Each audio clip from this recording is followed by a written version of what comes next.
Bom dia, bom dia, bom dia. Eu sou a Gil Matos, esse é o Sem Blá Blá Blá. Estamos ao vivo na Educadora 1060, hoje é quinta-feira, dia 24 de novembro. Estamos chegando ao final de 2022, mas ainda tem muita coisa para acontecer e entrevistas super bacanas como a que nós teremos hoje aqui na Educadora. E vamos para o quadro Entrevista Sem Blá Blá Blá.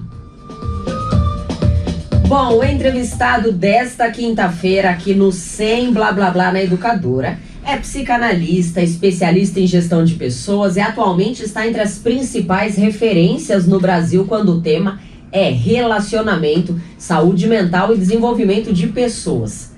Há 15 anos também atuando no mercado corporativo, nosso entrevistado de hoje atua com o objetivo de transformar os ambientes em lugar melhor para se trabalhar, contribuindo para aquele clima emocionalmente saudável que tanto a gente busca, né?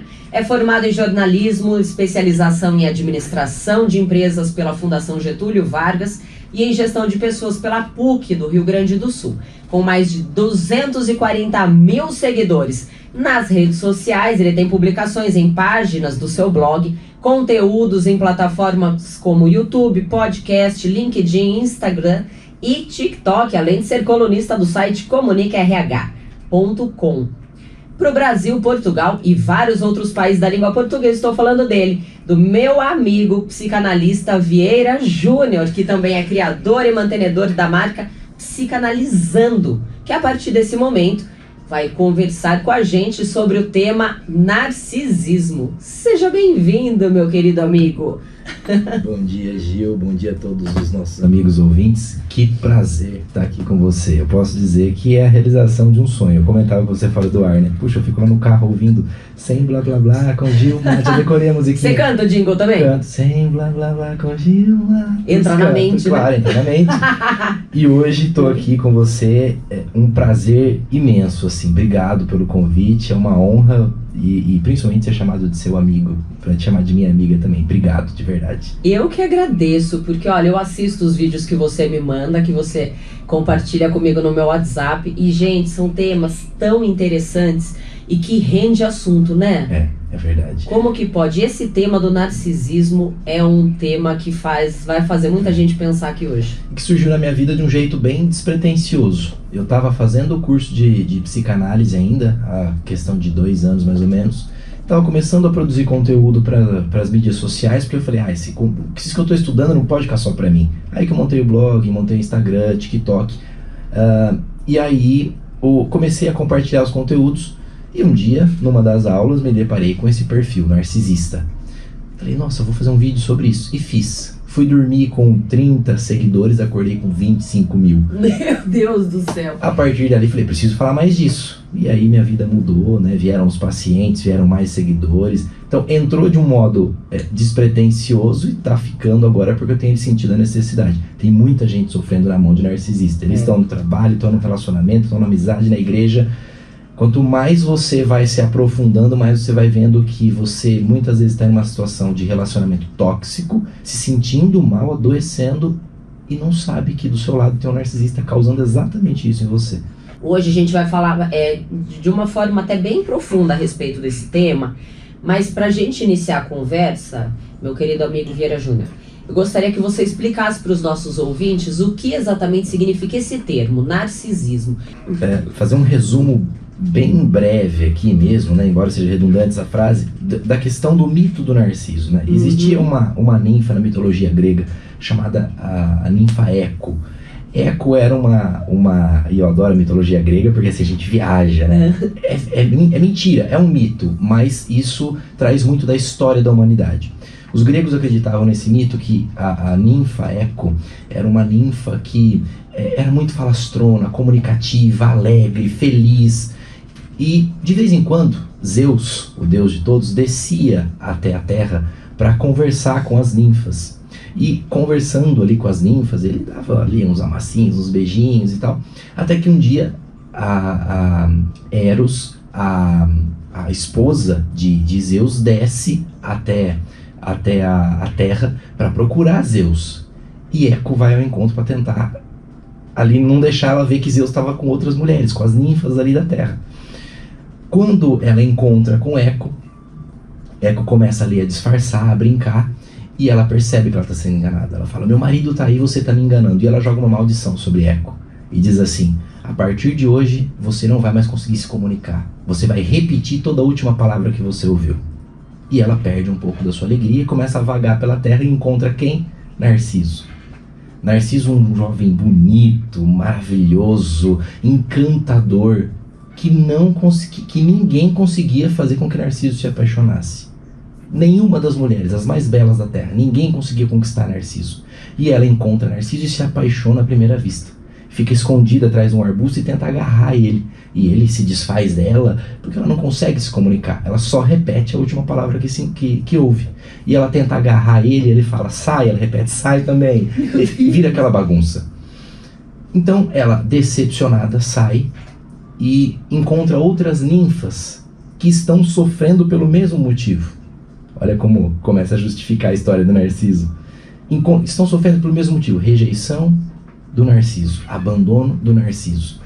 E elas ali começam a se lamentar e lembram da deusa que que tem o poder de lançar maldições, e faz uma petição para essa deusa. E essa deusa atende a petição, vê que aquilo é justo e lança uma maldição sobre Narciso. Você nunca vai amar ninguém e você vai morrer se admirando.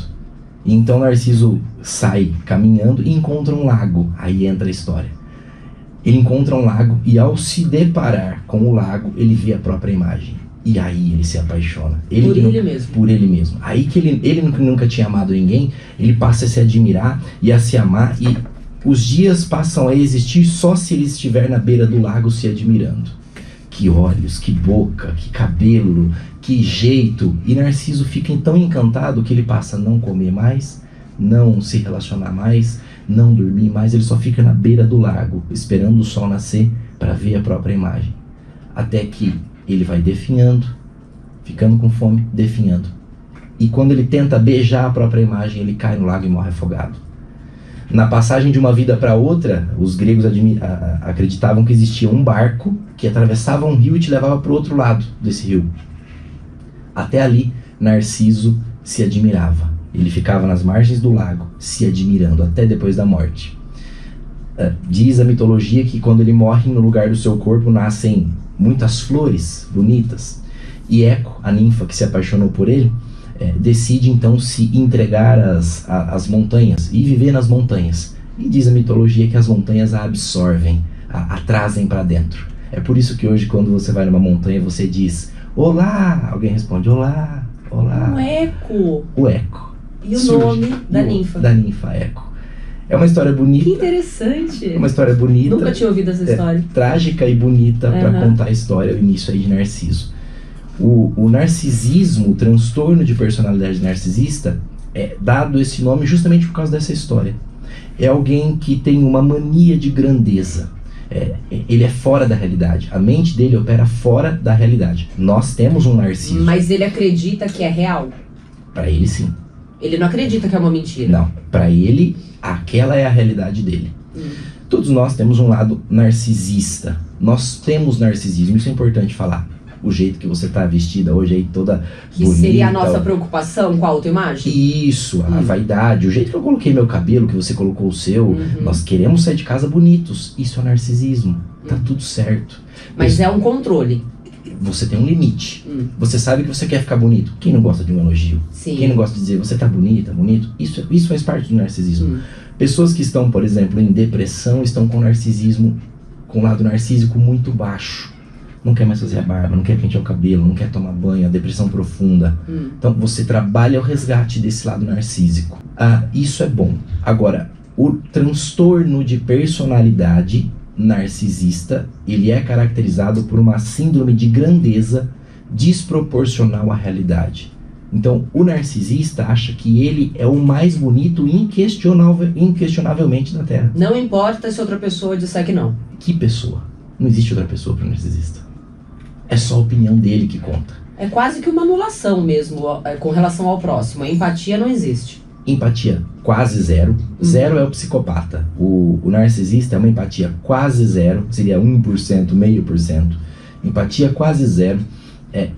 Só eu existo, só eu sou grande e você existe para satisfazer os meus desejos. A sua existência é justificada se você fizer a minha vontade. Que loucura! É muito louco, né? A gente poderia dizer que todo psicopata, então, é um narcisista, então. Eles estão dentro de uma classificação de transtornos mentais, transtorno de personalidade, que está no mesmo saco ali, vamos dizer. Está na mesma classificação. O psicopata é um passinho à frente. O psicopata é zero empatia e ele sequer enxerga outras pessoas. Ele só vive pelo próprio prazer. Só pelo prazer. Então é por isso que o psicopata, por exemplo, vamos pegar aí casos como o Maníaco do Parque, que ele pegava as meninas, matava e ele gostava de ver o sangue. O narcisista geralmente não tinha prazer nisso. Ele só vive pelo próprio prazer. O narcisista geralmente não chega nesse nível. Ele não tem o prazer em ver o sangue, em ver a morte da pessoa. O narcisista dá um passinho atrás. Não estou classificando ele como o melhor ser humano, não. Ele dá um passinho atrás no sentido assim, ó. Eu vou sentir uma leve culpa. Só que em questões de milésimos de segundos eu vou criar uma mentira para dizer: se eu errei, a culpa é sua. Ele tem uma leve... A justificativa do narcisista, então, é sempre apontar o dedo para alguém. Sempre. A responsabilidade é isenta, no caso dele. A autorresponsabilidade é isenta. Se eu errei, se eu cometi qualquer tipo de equívoco na minha vida, é porque você me induziu. Eu tenho muitos casos de pacientes... Meu Deus! É muito louco isso, né? Eu tenho muitos casos de pacientes que chegam pra clínica, e aliás, todo mundo que chega pra fazer terapia, quase todo mundo, depois de ter se relacionado com o narcisista, diz assim, ó: eu tô aqui porque eu quero tirar minha vida. Eu não aguento mais essa situação. Porque é uma pressão muito grande, eu sou culpada por tudo. A pessoa chega pensando que a guerra da Ucrânia é culpa dela. Eu tive um caso de uma paciente que veio dizendo que achava que a guerra do mundo era culpa dela. Porque o marido narcisista colocava que tudo que acontecia no planeta era culpa dela. É muito pesado, né? Muito pesado. E as pessoas podem dizer: mas como essa pessoa acredita? Existe todo um processo. Não é da noite pro dia. Existe todo um processo, primeiro, de uma pessoa carente, que precisa de amor, carinho e atenção. Esse narcisista, no primeiro momento, dá tudo isso. Ele chega como Jesus Cristo.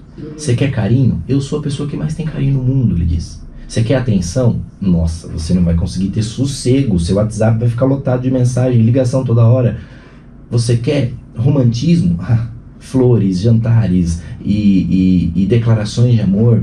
Você tem problemas financeiros? Eu resolvo os seus problemas. Então o narcisista, num primeiro momento, ele é maravilhoso.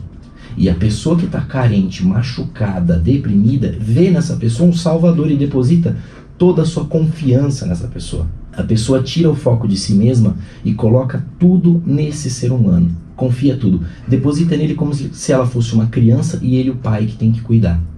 E quando ele percebe que já ganhou essa confiança, que já ganhou isso, porque ele está fazendo tudo isso de tratar a pessoa bem, não porque ele quer ver a pessoa bem, mas porque ele quer manipular, trazer. Olha, você está vendo que depois que eu entrei na sua vida, a sua vida melhorou? Sim. Depois que você está... Ele quer o controle. Isso. Depois que você está certa de que depois da entrada do narciso na sua vida melhorou, aí ele tira tudo de uma vez e começa a dizer assim: você sabe que depois que eu entrei na sua vida melhorou. Então quase agora... que uma ameaça, então.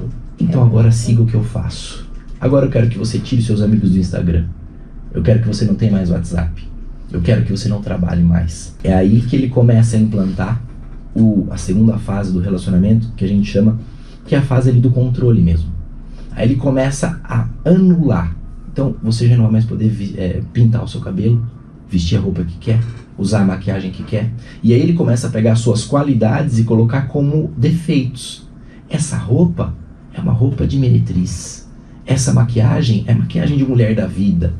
Mas isso é uma característica do narcisista, de um ciúme, por exemplo, ou é de um controle, ou é uma situação para realmente menosprezar e diminuir o outro, para que a própria pessoa possa crescer? Isso é uma característica para diminuir o outro, porque assim, o narcisista em si, diferentemente do psicopata, ele tem um leve, mas muito leve, grau de consciência.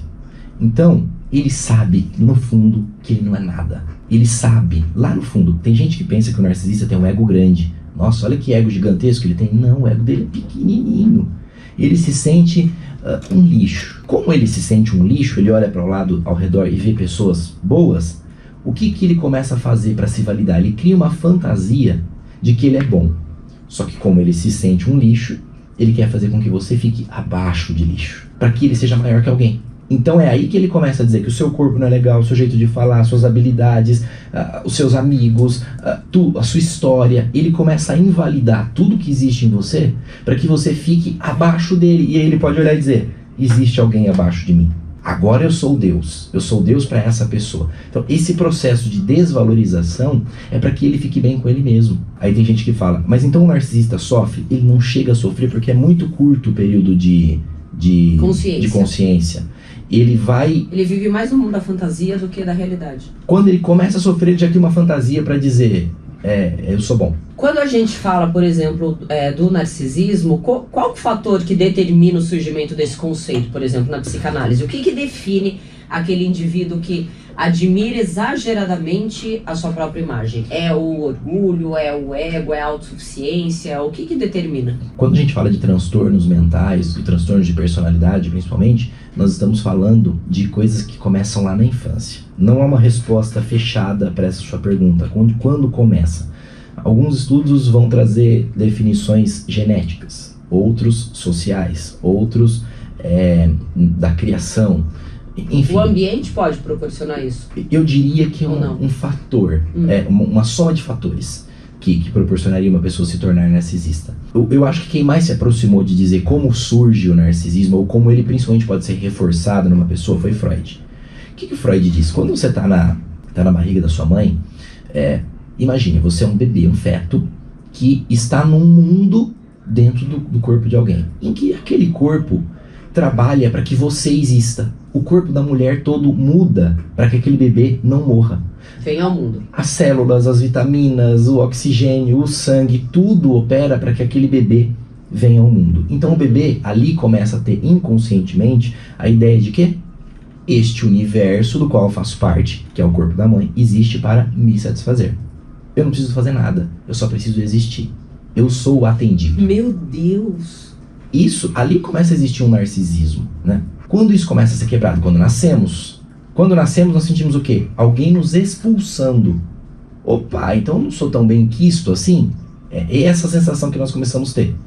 Que aí muitos psicanalistas e psicólogos vão dizer que o vazio que sentimos até hoje é fruto daquela experiência dolorosa, de que alguém nos expulsou de um paraíso. Né?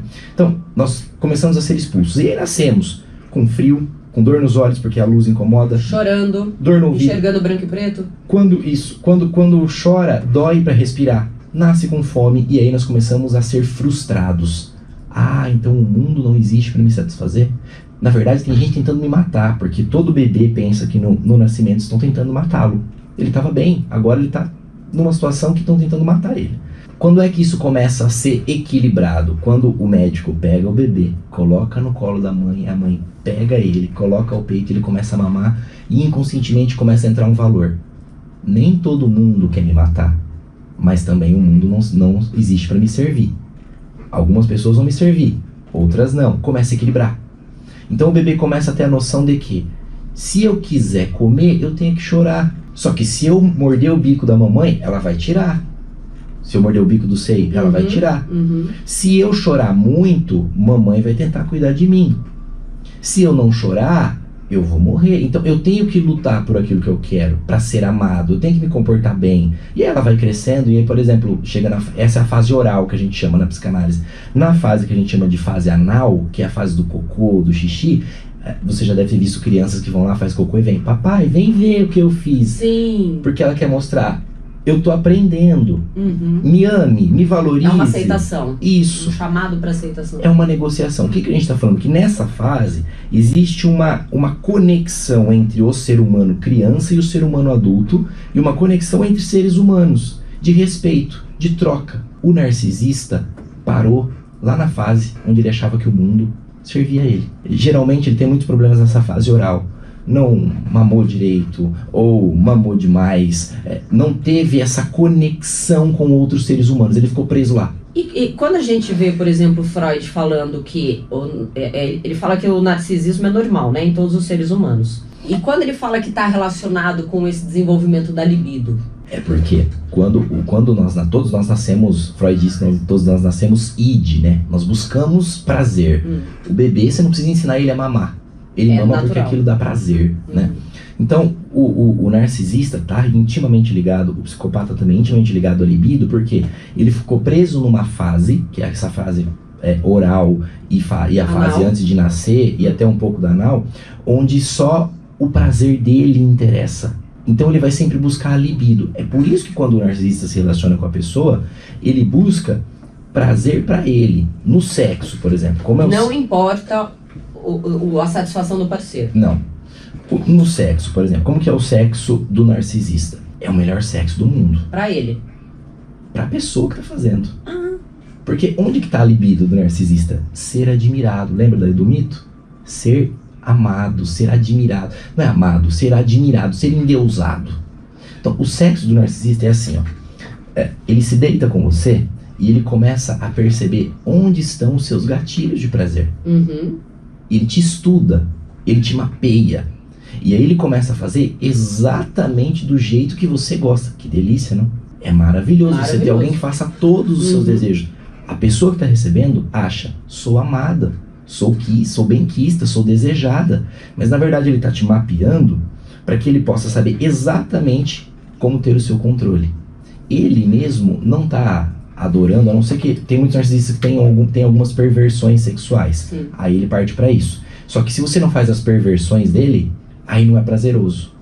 Só que ele já te mapeou, ele já fez o sexo que você queria e agora você viciou nele.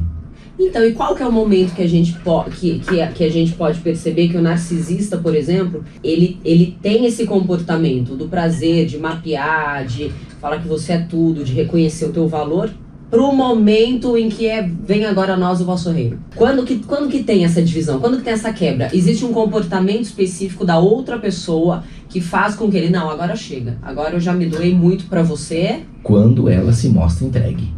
Quando ele perceber que essa pessoa tá totalmente nas mãos dele, é aí que ele tira e de forma seca, brusca, toda a atenção, todo o carinho que ele dá. Ele tira de forma seca por quê? Eu já entreguei tudo, já te viciei. A comparação que eu faço, Gil, é assim.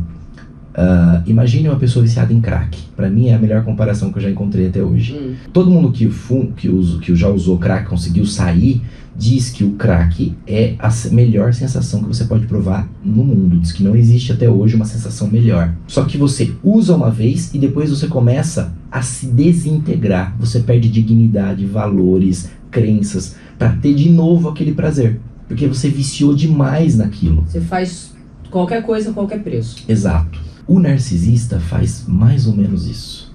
O narcisista é muito parecido com o crack. Ele te dá uma sensação que você pensa, não existe outra pessoa no mundo igual.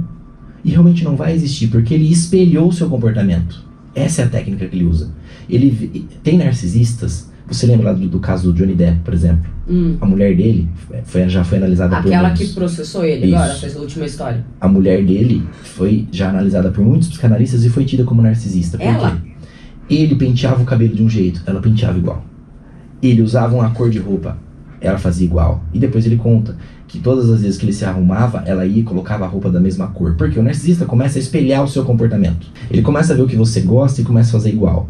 Então ele começa a gostar do seu time, dos seus esportes, dos seus hobbies, dos seus assuntos. Ele começa a fazer tudo igual até te ganhar. Esse espelhamento, a pessoa começa a olhar, claro que tudo isso é um processo inconsciente, por isso que eu digo que não dá pra pessoa perceber o que tá acontecendo. Ela só tá vivendo uma fantasia, um conto de fadas. Não, ela tá achando lindo, é uma delícia mesmo. É uma maravilha. Você tem uma pessoa que te acopla o tempo todo. Chegou Jesus Cristo, chegou o príncipe encantado, sim, claro. Salvador da gata borralheira. Então a pessoa, ela acha que ela tá vendo um conto de fadas. Ele tá espelhando o comportamento e já criando um conceito inconsciente que a gente chama de espelhamento e também de confusão de identidade. A pessoa começa a não saber mais quem é ela. Ela começa a ver os dois em um só. A ponto de que quando ele faz o corte, ela não consegue mais viver. Afinal, eu perdi parte de ela mim. Não se identifica mais como indivíduo. Ela já largou o futebol, o futebol dele, né? Ele ou ela largou o futebol que gostava, o hobby que gostava, a família, os amigos. Quando ele vai embora, saiu 50% de mim. Quem é que vive com 50% do corpo? Foi metade da pessoa, que loucura. E ele fez isso de forma planejada, porque quando ele saiu, o que o narcisista quer? Lembra do mito de Narciso? Ser amado, ser admirado e endeusado. Quando ele faz o corte, o que ele está querendo? Corra atrás de mim. Venha correr atrás de mim. E é aí que essas mulheres ou homens perdem completamente a dignidade que eu falo. A comparação com a droga. Crack. É aí que elas começam a pedir desculpa. Eu tenho casos na clínica de que eles traem, o narcisista trai compulsivamente, trai com a irmã, trai com parente, trai com gente próxima, trai com criança, abusa de criança. E a pessoa se sente culpada. E a pessoa vai e pede perdão pra ele, porque diz assim, eu não fui uma boa esposa. Você me traiu porque eu não te dei carinho, né? Meu Deus. Não tenho te dado sexo suficiente. E ele, olha, eu não queria dizer, mas assim, porque eu não quero ser uma pessoa, porque eles colocam, os discursos são muito parecidos. Não quero ser uma pessoa injusta, você sabe que eu sou bastante justo, mas que bom que você está tendo essa reflexão. Porque se você chegar no nível que eu gostaria que você chegasse, isso não vai mais acontecer. Aí a pessoa se esforça de novo. Quando atinge o nível, ele muda a regra. Aí ele faz totalmente diferente. Mas, Vieira, o narcisismo, a gente está falando, por exemplo, aqui de uma pessoa, vamos falar de duas pessoas, né? De um marido ou de uma esposa narcisista e o outro parceiro. Mas o narcisista por si só, ele não tem uma característica de tentar seduzir todo um ambiente, um contexto, as pessoas do trabalho, os colegas de profissão. Tem essa questão também? É uma delícia lidar com o narcisista. Por quê? Ele é muito comunicativo, ele é boa praça, ele é amigo dos amigos, ele é gente boa, ele ajuda todo mundo. O narcisista quer palco, ele quer ser admirado, ele quer ser aquela pessoa que quando sai do ambiente todo mundo fala assim, ó, esse cara é bom, essa mulher é boa demais. Mas como que a gente identifica essa linha tão tênue entre um narcisista, que é uma patologia, de uma pessoa, por exemplo, que é simplesmente orgulhosa ou arrogante ali, ou é meio centro das atenções e tal, mas não chega nesse grau de patologia? Eu digo que o grau que vai definir, né, o ponto que vai definir se essa pessoa tem o transtorno de personalidade narcisista, ou se ela é só uma pessoa que tem um narcisismo forte, pode ser que ela seja só vaidosa, né, e goste do palco, tá tudo certo. O que define se ela tem um transtorno é se ela acaba com alguém. Se ela judia de um outro ser humano. Se ela judia de algum ser humano. Se ela deixa esse ser humano a ponto de lixo, e quando você olha pra ele tá tudo bem, tá tudo certo. Os narcisistas, eles são boa praças, e quando ele entra num relacionamento, por exemplo, ele entra e conquista todos os seus amigos, a sua família, a ponto de que quando você tenta falar pros amigos ou pra família o que ele faz, todo mundo fala assim, não, o problema é você. Ele não, ela não, imagina.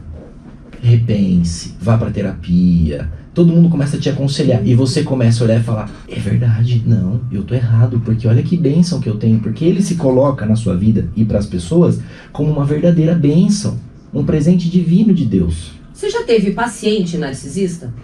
Já, vira e mexe. Mas eles reconhecem? O que acontece?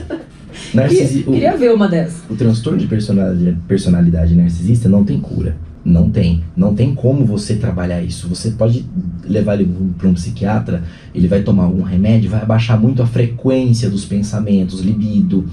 Quando ele percebe que os remédios trouxeram ele para um nível humano, da normalidade, ele para de tomar. Ele para de tomar. É isso que acontece.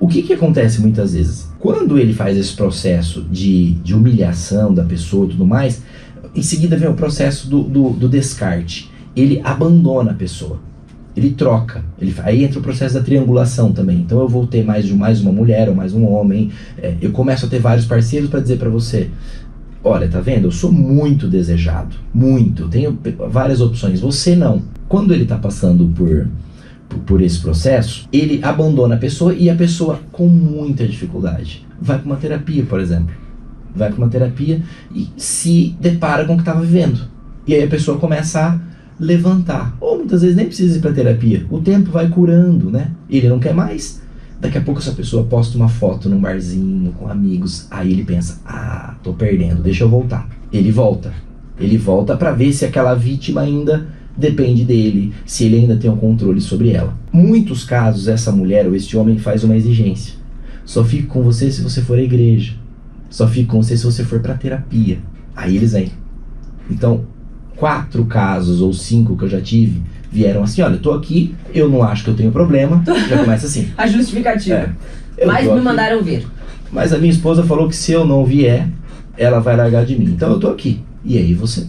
Então tá bom, aí você já liga o alerta, né? Porque a postura dele é diferente. É muito autoconfiante. É muito pra cima. Quem chega pra terapia precisando de ajuda, chega pra baixo. Chega triste. Chega de um jeito que você fala, essa pessoa precisa ser acolhida. O narcisista nunca vai dizer que quer acolhimento, a não ser que ele esteja num processo em que ser acolhido vai elevar a superioridade humana dele. Olha que legal, ele gosta até de ser acolhido, olha que ser humano bonzinho. Então, se isso for interessante, ele vai fazer. Então, alguns casos chegam assim. Quando que eles vão embora? Depois de 2 ou 3 sessões. Eles não dão conta de fazer um tratamento. Eu não tive 2 ou 3 sessões, é o que me falavam no curso de psicanálise. Eu não tive um narcisista até hoje que durou 1 sessão. Na metade eles pedem pra parar. Eu tive um caso de uma... Eu acho que vai muito na ferida, né, mortal da pessoa, Muito. né, Vieira? Muito. Eu acho que você pega muito no cerne ali do problema e a pessoa realmente, ela não acha que ela tem um problema. Exato. Porque a gente só consegue, na realidade, imagino eu, curar, superar, ser melhor quando a gente reconhece que a gente tem uma ferida ali. Quando a gente reconhece que a gente está numa situação que a gente quer uma mudança. Né? Quando você não reconhece, isso a gente pode falar de usuário de droga, isso a gente pode falar de um alcoólatra, de uma pessoa que está passando por qualquer tipo de problema. Né? Um transtorno. E aí, Gil, o que você está falando é fantástico, é espetacular. Por quê?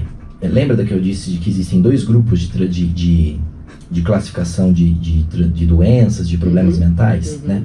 Em um grupo, nós temos o grupo dos psicóticos. Esses psicóticos, ali você tem os psicopatas, os narcisistas, as pessoas que são que têm esquizofrenia. Esses vivem fora da realidade. O narcisista está ali, ele está com o pé ali. No outro grupo, nós temos os neuróticos. Os neuróticos fantasiam um pouco, mas sentem culpa, sentem dor, fazem alguma coisa de errado, já começam a se punir. Nós estamos nesse grupo. Comi chocolate demais, ai meu Deus, eu vou engordar. Transei com a pessoa errada, ai não acredito o que o padre vai dizer, o que o pastor, o que Deus... Nós somos assim, nós temos autorreflexão. Puxa, não dei bom dia pro porteiro, ai meu Deus, o que ele vai achar de mim? O narcisista não tem isso, ele tá no campo dos psicóticos que vivem fora da realidade. Ele não faz uma autoanálise, ele não tem senso de autorresponsabilidade, por exemplo. Quando ele faz, porque ele faz em milésimo de segundos, ele já cria a mentira para dizer, não fiz porque o porteiro que não deu bom dia. Ele já cria a mentira. Então, o narcisista, ele não consegue olhar para dentro, ele não tem autorreflexão. Para fazer terapia tem que ter autorreflexão, tem que conseguir olhar para dentro, ele não quer. O narcisista normalmente ele é uma pessoa descontrolada, por exemplo, financeiramente? Pode ser, pode vir a ser, né? Esses aspectos não estão muito ligados ao transtorno de personalidade narcisista. Estão mais ligados a outros transtornos que ele pode ter. Porque o narcisista pode ser também um borderline, e geralmente é. Entendi. Ele pode ser também uma pessoa que tem perversões sexuais, do tipo, eu gosto de fazer sexo com vela quente, com vela queimando até machucar. São perversões que se fizer bem pra pessoa, vida que segue, cada um tem o seu desejo, sua libido. Mas o narcisista geralmente tem outras patologias, outros problemas ali que ele precisaria lidar. O descontrole, o toque pode ser que aconteça. Então essas coisas são periféricas ao perfil narcisista. Sim, mas não necessariamente. Não necessariamente. Eu tive um caso de uma paciente aliás, quase paciente, né? Uma narcisista que veio fazer terapia. Ela desistiu. O que aconteceu? Ela viu um vídeo meu e ela se irritou com aquele vídeo. Que eu dizia que o narcisista não consegue fazer autorreflexão e tudo mais, e que o narcisista vai terminar a vida sozinho. Você falava isso? Ela se irritou. E ela marcou a terapia comigo, pagou a terapia adiantado e veio. E aí o ar dela foi bem assim, olha. Ela veio pra discutir com você, né? Veio, abriu a câmera e falou assim, eu queria me apresentar. Como não? Se apresente. Porque eu sou mestre nisso, aquilo, deu aquele currículo. E moro nos Estados Unidos. E você, como eu posso te chamar de Juninho? Aí eu falei, Não. aqui tem coisa. Eu falei, Queria te diminuir também. Olha só que impressionante. E zero de problema me chamar de Juninho. A minha mãe pra me mim chama também, de pode Juninho. me chamar de Gilzinha, que eu adoro. A minha mãe me chama de Juninho. Meus grandes amigos me chamam de Juninho, porque é como eu era chamado na infância. Né? E eu olhei pra ela e disse, claro que pode. Como você se sentir melhor. Então tá bom, Juninho. E foi assim. Quando ela terminou de falar o currículo dela me chamando de Juninho, ela disse assim, agora apresente-se você pra mim. Eu fiz a seguinte pergunta pra ela.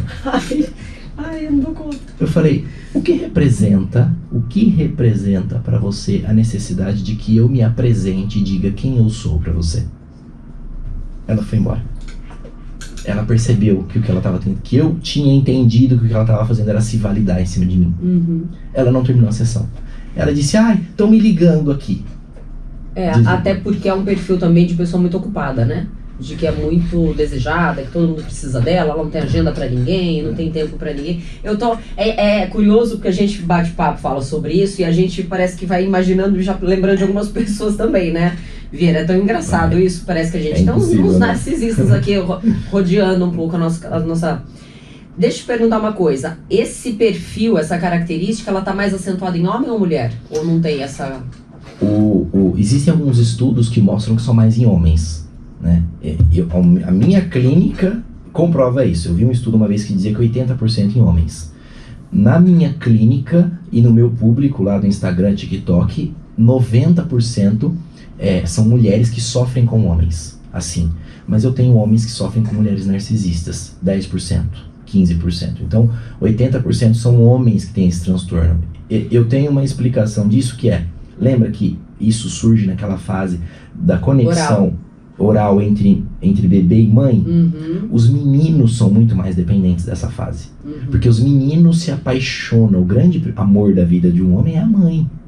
Não é a esposa. Quando a gente tem, por exemplo, mães que são muito fortes, famílias que são muito matriarcais, e os homens normalmente, aparentemente, podem ter um perfil um pouco mais fragilizado, isso pode gerar homens narcisistas? Na verdade, o que pode gerar um homem mais narcisista seria nesse processo de conexão com a mãe, que vai ser deficitária essa conexão.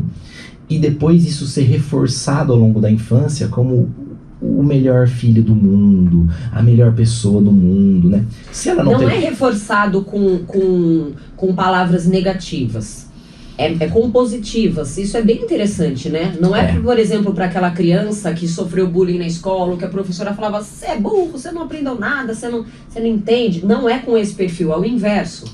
Você é o melhor, você se destaca, né? Você é a melhor bailarina, a festa de final de ano só deu você. Começa com aquele problema da conexão e depois é reforçado ao longo disso. Que interessante. Se você não teve problema de conexão, por exemplo, com a mãe lá naquela fase oral, e você fica elogiando muito essa criança sem trazer frustração, você pode criar só uma pessoa mimada, com problema de frustração, que não aguenta a frustração. Então ela foi elogiada demais pelo pai e pela mãe. A primeira coisa que o chefe, quando ela chega no mercado de trabalho, diz de ruim dela, ela quer pedir a conta. É uma pessoa com dificuldade, com de se relacionar, problema de frustração, não consegue ser frustrada, é mimada, né? Vai ter que aprender com a vida. O narcisista, em si, ele sequer se frustra. Isso daí não afeta ele, na verdade. Ele, quando ele recebe uma pancada dessa, ele vai se mostrar frustrado porque ele quer parecer um bom ser humano. Ele vai se mostrar consternado, ele vai tentar dizer pra você que tá mudando. 3 dias depois, ele te convence que aquele erro dele foi culpa sua. 1 semana depois, esse é o rebote narcisista. É uma patologia mesmo. Ele volta com o assunto. E ele convence pessoas que, na verdade, ele acertou. E que se ele errou, às vezes ele assume o erro, errei. Mas errei porque induzido. Você deixou tal aspecto pelo caminho para que eu pudesse errar. Então eu errei porque você me ajudou a errar. Como que a gente pode diferenciar um narcisista de um vaidoso? Aquele ponto. O vaidoso, ele vai querer atenção, ele vai querer o carinho, ele vai querer validação. Reconhecimento. Vai querer reconhecimento. Mas ele não vai precisar passar por cima de você para isso. Ele não vai precisar te tornar um lixo. Ele também vai saber reconhecer quando você estiver bonita. Ele vai saber compartilhar. Vai reconhecer um erro, de repente. Vai reconhecer um erro. Ele vai pedir muito, né? Ele vai pedir. Isso, todo vaidoso é carente, tá? Isso é carência, na verdade. Eu não me acho, então eu preciso que alguém me diga. Então, eu preciso que você me diga.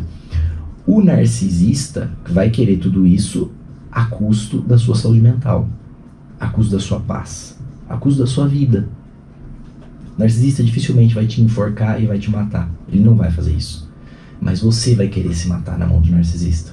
Meu Deus. Porque você vai ver que a vida não tem sentido. Você já não é mais ninguém. Então, é muito isso que a gente trabalha na terapia. O quanto essa identidade foi esfacelada. E uma pergunta que eu faço para as pacientes e para os pacientes. Você se lembra como era a sua vida antes dessa pessoa? As pessoas assustam.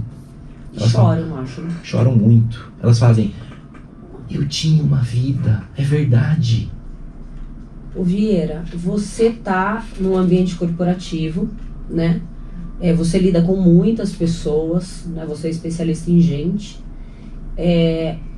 Como que a gente faz para trabalhar, para fazer do nosso ambiente de trabalho um ambiente de coleguismo, um ambiente de compartilhamento, quando a gente se depara com pessoas que são narcisistas? O que a gente faz para não ter que pedir para sair?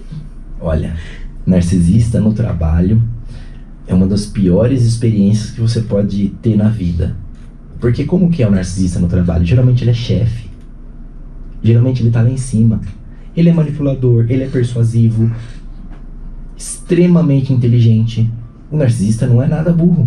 Ele é muito inteligente. Lida bem com vários assuntos. Bem articulado. Bem articulado, bem comunicativo, puxa saco de quem precisa. E o narcisista, ele se porta assim no trabalho. De quem tá acima, eu puxo muito o saco. Eu agrado demais. Quem tá embaixo, eu piso e menosprezo e me valido em cima deles. Então, quem tá em cima, ter um narcisista abaixo é uma delícia. Vou ser agradado, vou ter presentes e tudo mais. Quem tá embaixo, o que acontece? Você vai ter que ter, meus conselhos seriam, muita terapia, mas muita mesmo, muito autoconhecimento. Pra ficar emocionalmente equilibrado mesmo. Pra você ter a sua identidade reforçada. Porque ele vai tentar se validar em cima de você. Ele vai tentar dizer que você tá mal vestido, que você fez um péssimo trabalho, que você é um péssimo profissional, que ele já trabalhou com gente muito boa, mas que tão ruim quanto você nunca. Ele vai tentar te dar trabalhos ruins pra fazer, para que você escorregue e erre, principalmente se você for bom. Se você for bom no que faz, é você que ele vai pegar como Cristo. O que você vai precisar ter?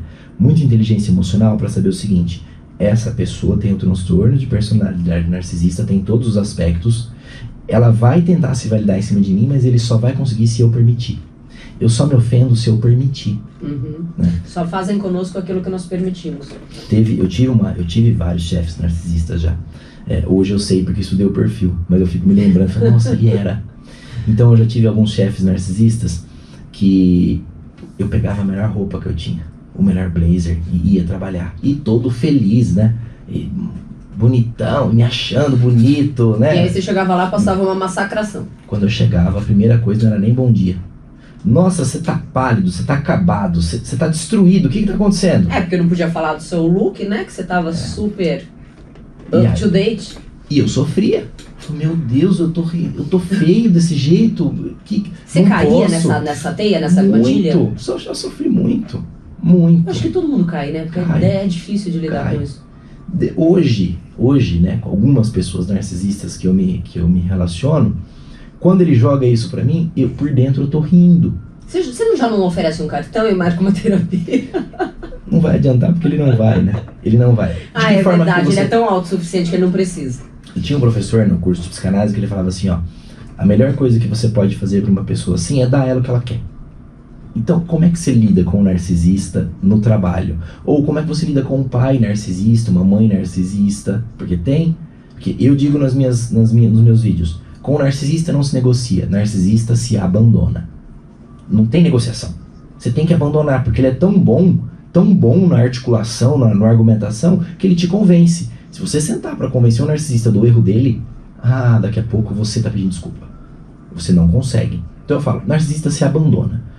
Aí as pessoas me mandam às vezes, como que eu abandono meu pai? Como que eu abandono minha mãe? Porque às vezes é um laço familiar ali, né? Primeiro grau. Como que eu abandono meu filho? Como que eu abandono meu trabalho? Eu dependo dele. Aí entra uma segunda resposta, claro, um segundo estágio desse relacionamento. Então o primeiro é trabalhar a sua identidade, para você saber exatamente quem você é.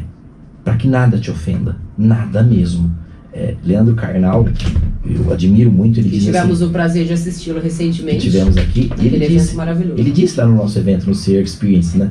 Ele disse assim, eu só me ofendo com aquilo que eu não tenho certeza sobre mim. Então se eu te chamo de canalha e você é canalha, tá tudo bem, eu sou canalha, eu tô em paz com isso. Se eu não sou canalha, tá tudo bem, eu não sou canalha. E você não pega isso pra si, você não pega essa roupa.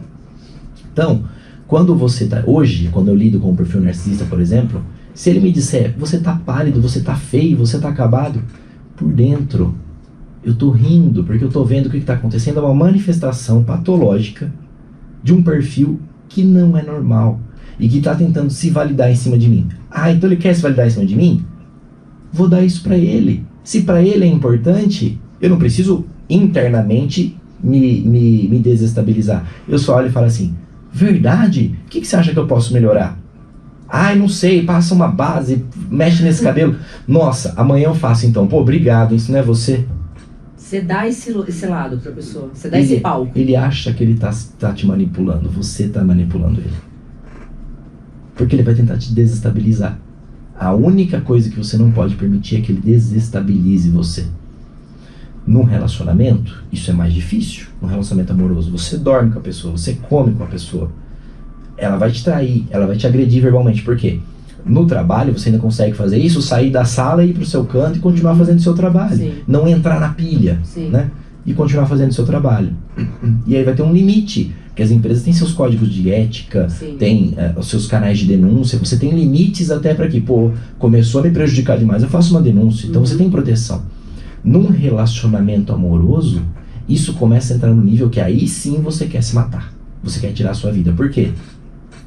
Se você tentar negociar com ele ou fazer essa técnica que eu acabei de falar, de eu me conheço e o que você vai fazer comigo não me atinge, ele sobe o nível. Então eu já tive casos de pacientes que assim, um homem inclusive, a esposa dizia pra ele assim, você não é bom, você não é romântico, você não dá atenção. Ele começou, aí ele achava que não dava. Ele dava muito. Ele foi pra terapia, veio pra terapia. E ele começou a perceber que ele dava muito. Ele era narcisista ou ela? Ela era narcisista. Ele percebeu que ele dava muito, não tinha mais de onde tirar. E aí nós trabalhamos o seguinte, isso não vai te afetar. Você quer manter o casamento? Quero. Então isso não vai te afetar. E ele entrou num estágio assim, quando ela falava que ele não era... quase que em Nárnia, né? A pessoa entra num... Não afetava. Então ela falava, você não dá atenção, você não dá amor, você não dá carinho. E ele, tá bom, tudo bem, vou tentar melhorar. E ele foi levando. Quando ela percebeu que aquilo não afetava mais, ela partiu pro segundo estágio, ela subiu um nível. Ela começou a dizer que ele não era homem. Meu Deus. Você não é homem, você não honra o que você tem no meio das pernas. Desse jeito. E aí, claro que aquilo abateu. Trouxe pra terapia. Trabalhamos, porque ele fez a escolha de não abandonar. Trabalhamos até que aquilo... Poxa, você é homem. Você honra, né? E aquilo ele ficou em paz. Não afetava ele mais. Não afetava. Então ela começou a gritar. Não tem limites. A gente pode dizer que não tem limites. Não tem. Ela foi subindo. Ela começou a gritar, escabelar e dizer que ele não era homem. Quando viu que não afetava, um dia ela olhou e falou assim, ele era totalmente hétero, né? Você é gay. Eu tenho certeza que você é gay. E deixando claro, zero de problema com as questões de escolhas sexuais das pessoas. Claro. Mas ele não era. A tentativa dela era desestabilizar ele. Quando ela fez isso, desestabilizou demais. Aí ele veio pra clínica dizendo assim, quando ela disse aquilo, naquela madrugada, eu liguei um filme pornô de homem com homem pra ver se eu realmente era, porque ela entrou na minha mente. Pra ver se eu me sentia excitado. Que loucura, não? Eu falei, e aí? Ele falou, não, eu senti nojo. Imagina, que coisa horrível, eu não gosto. E deve tratar isso em terapia de novo. Porque ele me falou, se eu fosse, eu queria sumir. Vieira, mas é uma coisa que não tem fim, não? Não. Por isso que num relacionamento amoroso... É mais fácil abandonar mesmo. Abandona. Não tem como. Com o narcisista não se negocia, o narcisista se abandona. Tem algumas pessoas que me mandam, né, no direct, mas ele também é um ser humano, a gente precisa ajudar. Pessoas especializadas podem tentar ajudar se ele quiser. Você, com a cara e com a coragem, com o coração bom que tem, vai ser só mais uma vítima. Uma pessoa que é narcisista, ela consegue reconhecer a si própria essa patologia em si mesmo? Ainda não vi, e segundo estudos, não. Milagre, então. É só milagre, né? Aí eu não vou duvidar.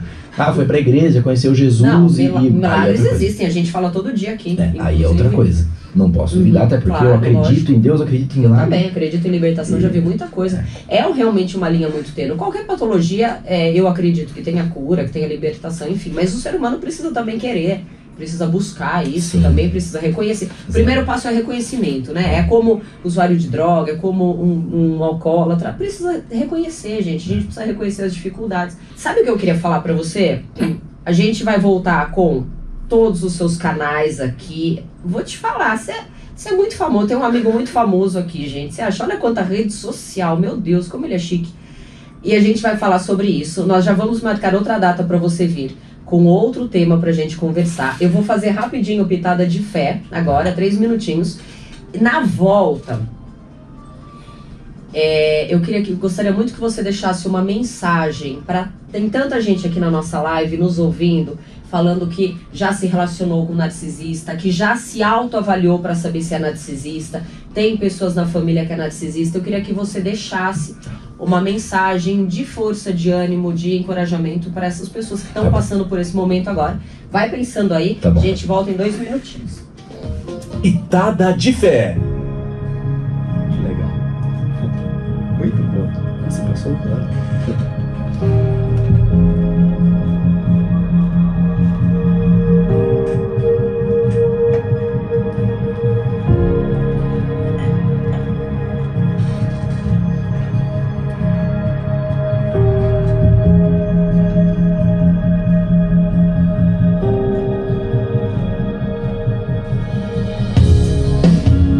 O livro de Gálatas, capítulo 5, versos 16 e 17 diz: Digo, porém, andai em espírito e não cumprireis a concupiscência da carne, porque a carne cobiça contra o espírito, e o espírito contra a carne. E estes opõem-se um ao outro para que não façais as coisas que quereis.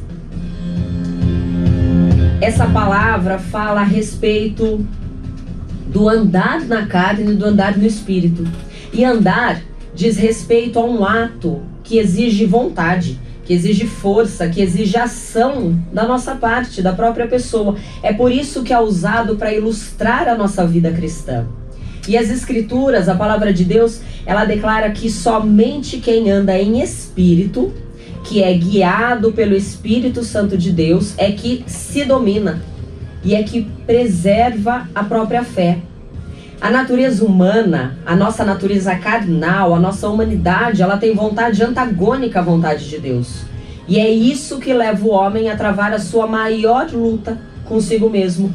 Porque a nossa carne faz as vontades do nosso corpo e o nosso espírito nos leva para agir com a vontade de Deus para a nossa vida.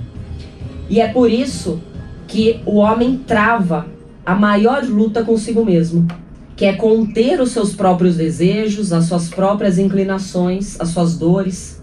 E quem aceita o conselho de Deus de depender do Espírito Santo de Deus, mostra que reconhece a sua própria fraqueza, a sua própria limitação e sabe que sozinho não consegue vencer nem a si mesmo e nem ao pecado.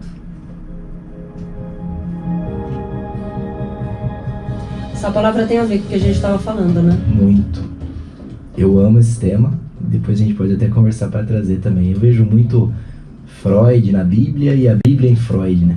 Id, ego, superego, conflito da carne, conflito do id com aquilo que eu a carne com o espírito gostaria mesmo, né? de fazer, mas não devo. E aquilo que eu posso, mas não quero.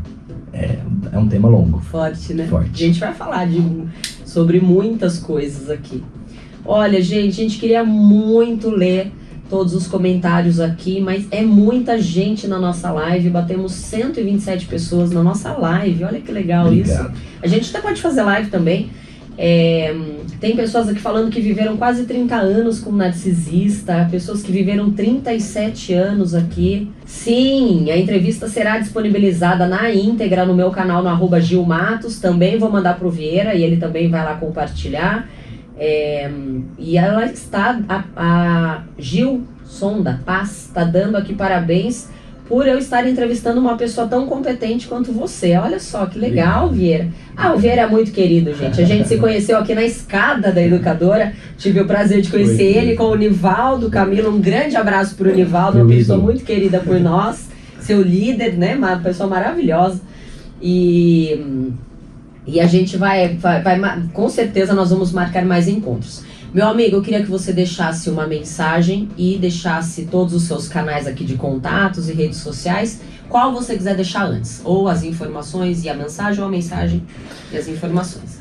Gil, quem quiser me procurar nas mídias sociais, digita Vieira Júnior, já vai encontrar, mas o ideal seria buscar por Psicanalizando, de psicanálise, psicanalizando.com. Tem blog, Instagram, TikTok, YouTube, Twitter, LinkedIn... Tudo isso. Tem até podcast. Você tá muito blogueiro, amigo. Blogueirinho. Você tá um blogueiro maravilhoso aqui. Tem até o podcast para quem quiser ouvir também. Então eu falo de relacionamento, falo de Deus também. Gosto de falar de espiritualidade. Você é cristão? Sou cristão, desde criancinha.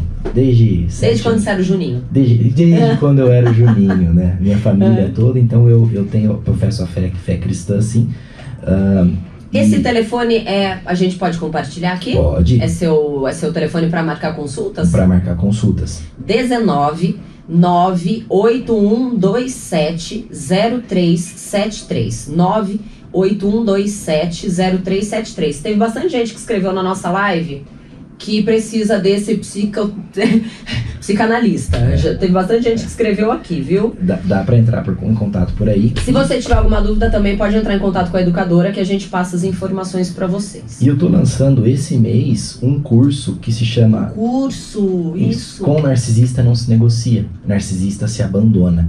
Quem quiser saber mais é só entrar no psicanalizando.com, já tá lá o curso, psicanalizando.com/curso, e lá vão ser 7 módulos onde eu vou trabalhar com as pessoas alguns conceitos que eu trabalho na terapia de como abandonar o narcisista. Qualquer pessoa pode fazer, não precisa ser da área. Não, qualquer pessoa pode fazer. Tá. É um curso de orientação mesmo do que você pode fazer. Tá. São 7 módulos, vai ser lançado agora no dia 30 de novembro, já vai estar disponível pela Hotmart, e eu tô agora com o pré-cadastro. Quem fizer o pré-cadastro vai ter 50% de desconto. Maravilhoso, hein, gente? Muito Notícia bom. De primeira mão aqui pra vocês, hein? Com narcisista não se negocia, narcisista se abandona. Existe vida após esse relacionamento. Talvez hoje as pessoas podem estar vivendo uma situação em que você olha e diz: mas se eu sair desse fundo do poço, o que eu vou achar lá fora? Pode ter certeza que vai achar vida, que vai achar vida com abundância, porque quando você está numa situação ruim, qualquer coisa é melhor. E qualquer coisa é melhor do que um relacionamento onde você não se sente bem. Qualquer coisa, estar sozinho é melhor. Que lindo. Isso. Profundo, né? Profundo. Mas muito verdadeiro. Bom, gente, infelizmente, olha, 10h10, quando o papo é bom, o programa assim, ó, voa, meu Deus. Mas a gente vai marcar uma próxima, já que a gente vai tomar um cafezinho ali do lado.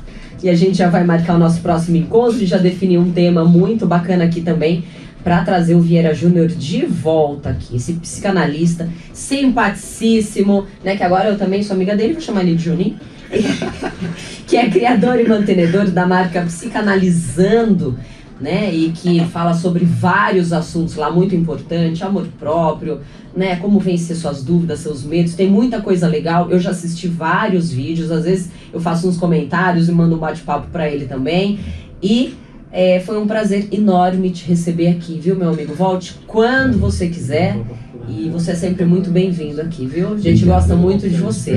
Vimos que você estava aqui recentemente nos comentaristas também da Educadora e é sempre um prazer te receber aqui, viu? Não sei, Nossa, blá, blá, blá. Adoro vocês, obrigado pela amizade. É mais do que a gente bater um papo profissional, eu sinto que eu tô entre amigos. Obrigado mesmo, é sempre muito bom. Obrigado. Está mesmo.